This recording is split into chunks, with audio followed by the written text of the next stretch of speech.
1029 Rocks, the morning show with Ty Hager, and I am tickled beyond belief to have on the phone with me best-selling novelist Dean Koontz. Good morning, Dean. Thank you for joining me. Well, thank you for having me there. And I'll tell you what, the new book, it's relentless. It's about a writer who encounters the book critic from hell, pretty much. Now, is this based on any particular experience with a critic? Well, Cubby, the writer in the book, he has about 90% good reviews, but now he gets the one from the most prominent critic in the country, and it's absolutely savage and it's personal.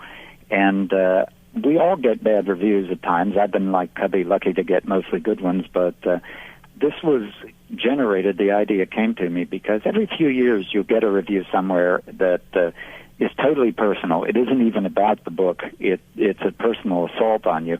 And I've always wondered about it. What kind of person uses their platform to try to tear you down personally, and they don't even know you? And when it happens, it's always been curious to me. And I thought one day, there's a novel in this, that a critic turns out to be a lot more than a critic and a lot more dangerous than just with words. And I'll tell you, I got the advanced copy. I read it in less than 24 hours. That's the best it can be, then. You know, a lot of your books are like that. They're just such page turners. In fact, I would say that even some of your much bigger novels, I've never spent more than like 3 days reading one, because you've got that page turner gift. Well, it's, when I sit down to write one of these, I've got a low boredom threshold. I'll go do something else if I'm not entertaining myself. So if I'm not having fun writing it, I figure the reader isn't going to have any fun reading it. And as long as I am having fun, then I can stay at the keyboard long hours.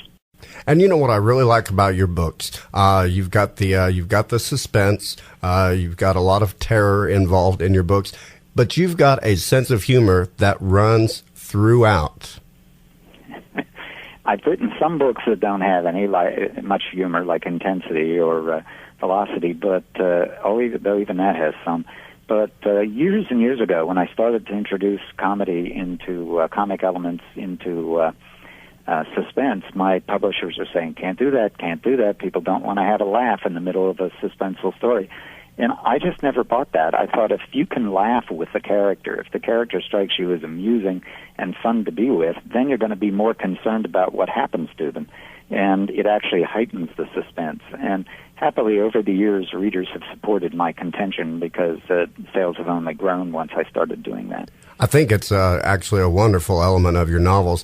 Now, let me ask you this. Did you have any idea when years ago you won the Atlantic Monthly Fiction Contest, you were a senior in college, did you think, I think I'll probably sell 375, 400 million books? No. When I got out of college, I'd sold my first short story while in college, and then I got out and I sold a couple of paperbacks and some more stories, but it wasn't making enough to live on. And my wife said she'd give me 5 years, and if I couldn't make it in 5 years, I'd never make it. And and she would support us those 5 years. And when we made that deal with each other, we thought, wow, if I could earn $25,000 a year reliably, we'd be rich for the rest of our lives. So we never contemplated we'd end up selling 400 million books, but here it is, and I'm grateful for it every day. I wake up and don't think, I think, wow, this can't be real. It can't still be happening, but here it is. 38 languages. Yep, 38 languages. It's fun to get your first books in each language, and some of them are pretty small languages, even though there's a lot of people in some of those territories. Like Tagalog is not it's a lot of people in that language, but there's not a lot of books sold there. But it's still a thrill to put the book on the shelf in a different language. Ever had anything published in Pig Latin? Not in Pig Latin. I don't think there's a big Pig Latin market. That would be cool, though. Yeah, it would. And here's another thing I've noticed about reading your books.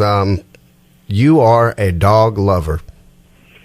Oh, absolutely. I was writing about dogs long before I ever had one. I wrote a novel called Watchers, which a dog is the central character almost. And And a number of people said to me over the years, I bet you were a dog in a previous life. And if I believed in reincarnation, I'd probably have to agree. But we had this wonderful golden retriever that died 2 years ago, Trixie, who I fell so in love with. I even wrote some little books from her point of view, and the books did very well. And she's on the other side now, but she's still writing. She's got a children's book line starting and a calendar coming out this year and all kind of projects. And I've got a memoir of her called A Big Little Life that comes out August 25th. And she changed our lives. She changed me as a human being, and all for the better. And it was just a glorious experience. And now we have little Anna, who is another golden retriever, and totally different, just as people are different. She's a different personality, but she's wonderful in her own right. And you had a book, it seems like it was fairly recently, where the character is a golden retriever that's a guardian angel. That's in the darkest evening of the year. That's it. And in fact, I was writing that book when I was right in the middle of it when Trixie unexpectedly passed away from a hemangiosarcoma, very fast-moving blood cancer. And I hit the first writer's block of my life. For 5 weeks, I couldn't write a word, and finally I said, "Okay, finish the book as a sort of tribute to her," and then I was able to go on with it.